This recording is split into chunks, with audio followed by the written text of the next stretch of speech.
Genesis chapter 2. So the heavens and the earth were finished, and all the furniture of them. And on the seventh day God ended his work which he had made, and he rested on the seventh day from all his work which he had done. And he blessed the seventh day, and sanctified it, because in it he had rested from all his work, which God created and made. These are the generations of the heaven and the earth, when they were created, in the day that the Lord God made the heaven and the earth, and every plant of the field, before it sprung up in the earth, and every herb of the ground before it grew, for the Lord God had not rained upon the earth, and there was not a man to till the earth. But a spring rose out of the earth, watering all the surface of the earth. And the Lord God formed man of the slime of the earth, and breathed into his face the breath of life, and man became a living soul. And the Lord God had planted a paradise of pleasure from the beginning, wherein he placed man whom he had formed. And the Lord God brought forth of the ground all manner of trees, fair to behold, and pleasant to eat of, the tree of life also in the midst of paradise, and the tree of knowledge of good and evil.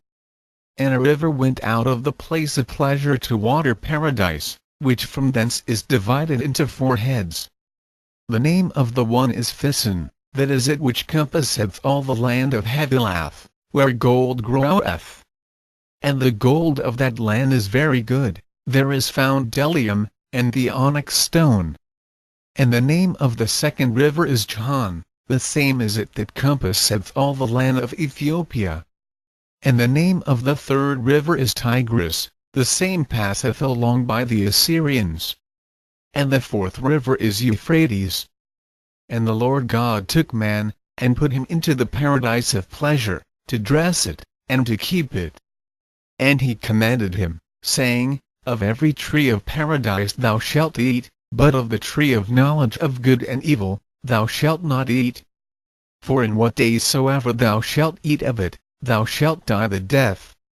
And the Lord God said, It is not good for man to be alone, let us make him a help like unto himself. And the Lord God having formed out of the ground all the beasts of the earth, and all the fowls of the air, brought them to Adam to see what he would call them, for whatsoever Adam called any living creature the same is its name.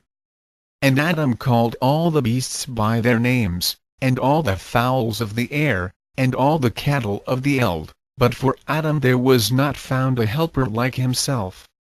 Then the Lord God cast a deep sleep upon Adam, and when he was fast asleep, he took one of his ribs, and laid up ash for it. And the Lord God built the rib, which he took from Adam into a woman, and brought her to Adam.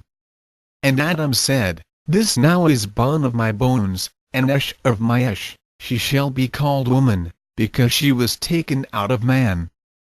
Wherefore a man shall leave father and mother, and shall cleave to his wife, and they shall be 2 in one flesh.